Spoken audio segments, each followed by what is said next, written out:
খাদ্য খায়, যে খাদ্য আছে সেই খাদ্য, একটু পরিবর্তন আসে। কত অনেক হইল তোমাদেরকে আল্লাহ তাআলা ওই যে নিষিদ্ধ ফলটা খাওয়ার জন্য নিষেধ করেছেন, যে ফল খাওয়ার জন্য নিষেধ করেছেন, এইটাই নিয়ে আমার কথা। তোমরা যখন জান্নাতের মধ্যে প্রথমে বসবাস করছো, প্রাথমিক পর্যায়ে আল্লাহ তাআলা তোমাদেরকে বলেছে সাবধানে এই ফল খেয়ালা, এই ফল খাইবা দূরের কথা, এই ফলের নিকটবর্তী যায় না, নিকটেই যায় না। এটার কারণ কি জানো? কি এটার কারণ হইল প্রাথমিক জীবনে যখন জান্নাতে বসবাস করতেছ, প্রাথমিক জীবনের হুকুম হইল জান্নাতে, আল্লাহর হুকুম হইল এই ফলটা তুমি খাইবা না। আর যদি এখন তোমরা মোটামুটি বয়স হয়ে গেছে, জান্নাতে অনেক দিন হয়ে গেছে, প্রাথমিক জীবন স্টেজটা তোমার চেঞ্জ হয়ে গেছে, যেহেতু অনেক দিন হয়ে গেছে, এখন যদি সেই ফল খাও তাহলে আরেকটা তাৎপর্য আছে। সেই তাৎপর্যটা কি? সেই ব্যক্তি বলতেছে, সেই ব্যক্তি হচ্ছে শয়তান। বলেন নাউজুবিল্লাহ। সেই তাৎপর্যটা কি? যদি নিষিদ্ধ ফলটা এখন খেয়ে ফেলো, এখন যদি তোমাদের জান্নাতে কিছু বয়স হয়ে গেছে, সুতরাং প্রাথমিক জীবন প্রাথমিক স্টেজটা তোমার পরিহার দূর হয়ে গেছে, এখন যদি তুমি খাও তাহলে আল্লাহ তাআলার বিধান হইল জান্নাত থেকে আর কোনোদিন তোমরা বহিষ্কার হইবা না, জান্নাত থেকে তোমাকে আল্লাহ তাআলা আর বাহির করবে না। আর যদি না খাও তাহলে মনে রাখবা, শিশুকালে যেভাবে শৈশবকালে বাচ্চাদের যেগুলো খানার পরিবর্তন হয়, এইভাবে তোমরা যখন বয়স হয়ে যাইবা, তখন আল্লাহ তাআলা তোমাকে জান্নাত থেকে এমন একটা পছন্দ দুর্গন্ধময় জীবনের মধ্যে, দুর্গন্ধময় পৃথিবীর মধ্যে তোমাকে নিক্ষেপ করবে, যে এই জান্নাতে তোমাকে আর থাকতে দিবে না। ওই যে সত্য কথা, পথে খাইয়া ভালা খাইলে একবারে আর কোনোদিন জান্নাত থেকে বাইরে দিবে না, তোমাকে একবারে চিরঞ্জীব থাকবে জান্নাত। হাওয়া আলাইহিস সালাম মহিলা মানুষ, ওনার মন নরম হয়ে গেছে, ভাই বাপ নিষিদ্ধ ফল খেয়ে ফেলছেন। নিষিদ্ধ ফল খাওয়ার পরে গিয়ে বলতেছে, আদম আলাইহিস সালামকে বলতেছেন যে আমি তো নিষিদ্ধ ফল খেয়ে ফেলছি। আর কি কই, আল্লাহ নিষেধ, খাইবা কেন? কেন খাইবা? ও খেয়ে ফেলছি। ও আল্লাহ নিষিদ্ধ ফল খেলে তো সমস্যা হয়ে যাবে। বলে আমার কোনো সমস্যা হয় নাই। হযরতে হাওয়া আলাইহিস সালামের এই ওয়াসটা শুনে আদম আলাইহিস সালামকে হাওয়া আলাইহিস সালাম বলতেছেন, আমি খাই থেকে ফেলছি, সুতরাং আমার খাওয়ার পরে কোনো পরিবর্তন নাই, আমার কোনো সমস্যা হয় না, আপনি খেয়ে ফেলেন। আদম আলাইহিস সালাম দেখতেছেন আসলে তো হাওয়া তো খেয়েছে, কিন্তু কোনো সমস্যা হয় নাই। আদম আলাইহিস সালামকে নিষিদ্ধ ফল খেয়ে ফেললেন।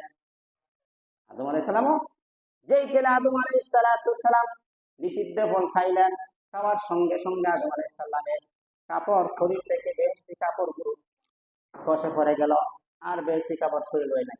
হাওয়া আলাইহিস সালামের শরীরের মধ্যে যে বেশি কাপড় ছিল, এই কাপড়গুলো খসে পড়ে গেল। এখন অবস্থা সিরিয়াস। আল্লাহ তাআলা বলেছেন, আর তোমরা জান্নাতে থাকার সময় নাই, তোমরা জান্নাত থেকে বের হয়ে যাও। ফেরেশতার মাধ্যমে জিবরিল আল্লাহ তাআলা আদম আলাইহিস সালাম হাওয়া আলাইহিস সালামকে এই পৃথিবীতে নিক্ষেপ করে দিয়েছেন। হাওয়া আলাইহিস সালামকে ভারতের ইন্ডিয়ার যে শ্রীলঙ্কার এক জায়গার মধ্যে, সেই শ্রীলঙ্কা জায়গার মধ্যে হাওয়া আলাইহিস সালামকে নিক্ষেপ করে দিয়েছেন। আর মক্কা শরীফের জেদ্দা নামক জায়গার মধ্যে আদম আলাইহিস সালামকে নিক্ষেপ করে ফেলে দিয়েছেন দুইজন দুষ্টারে। এইভাবে যখন পৃথিবীতে ঘোরাফেরা করতেছেন, আল্লাহর কুদরতি লীলা খেলা, যখন হাওয়া আলাইহিস সালাম ঘুরতে ঘুরতে সফর করতে করতে এই মক্কা শরীফের আরফা নামক একটা জায়গা আছে, সেই আরফা নামক জায়গার মধ্যে হাওয়া আলাইহিস সালাম সফর করতে করতে চলে গেছেন। আদম আলাইহিস সালাম ও হাওয়া আলাইহিস সালামের সামনে পড়ে গেছেন। যখন সাক্ষাৎ হয়ে গেছে সামনাসামনি, তখন তার একজনের সাথে সাক্ষাৎ হয়ে গেছে, তার নাম হচ্ছে আরফা, মানে আরফা শব্দতে পরিচয়। অর্থাৎ আরফা নামক জায়গার মধ্যে আদম এবং হাওয়া আলাইহিস সালাম দুজনের সাক্ষাৎ হয়েছিল। ওই সাক্ষাৎ হওয়ার নাম হচ্ছে আরফা। সুতরাং আল্লাহ সুবহানাহু ওয়া তাআলা এই সাক্ষাৎ হওয়ার পরে আল্লাহ তাআলা বলছেন, এখন তোমাদের কর্মের কারণে তোমরা দুনিয়াতে আসো আর এই দুনিয়াতে বসবাস করো। আল্লাহ তাআলা বলছেন এই দুনিয়াতে বসবাস করো। তখন আদম আলাইহিস সালাম হাওয়া আলাইহিস সালাম সঙ্গে আলোচনা করছি। যখন হাওয়া আলাইহিস সালাম নবী আদম আলাইহিস সালাম উভয়ে যখন এই দুনিয়ার মধ্যে বসবাস করতে লাগলেন এবং স্বামী স্ত্রী হিসাবে তারা চলতে লাগলেন, তখন তাদের সন্তান হয়। যখন সন্তান হয় তখন একসাথে জমজ দুইজন সন্তান হয়, এক জোড়া, একজন মেয়ে আরেকজন ছেলে, একজন মেয়ে আরেকজন ছেলে, এইভাবে যমজ সন্তান জন্ম নেয়।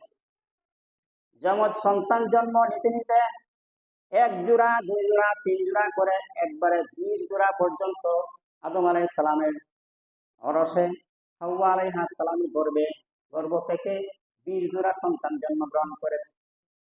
20 জোড়া সন্তান যখন জন্মগ্রহণ করেছে, ইব্রাহিম আলাইহিস সালাম মনে করলেন 20 জোড়া সন্তান যেহেতু হয়েছে, সর্বপ্রথম জোড়ার মধ্যে একটার নাম হচ্ছে, পুরুষ ছেলের নাম হচ্ছে হাবিল, আর মেয়ের নাম হচ্ছে আকলিমা।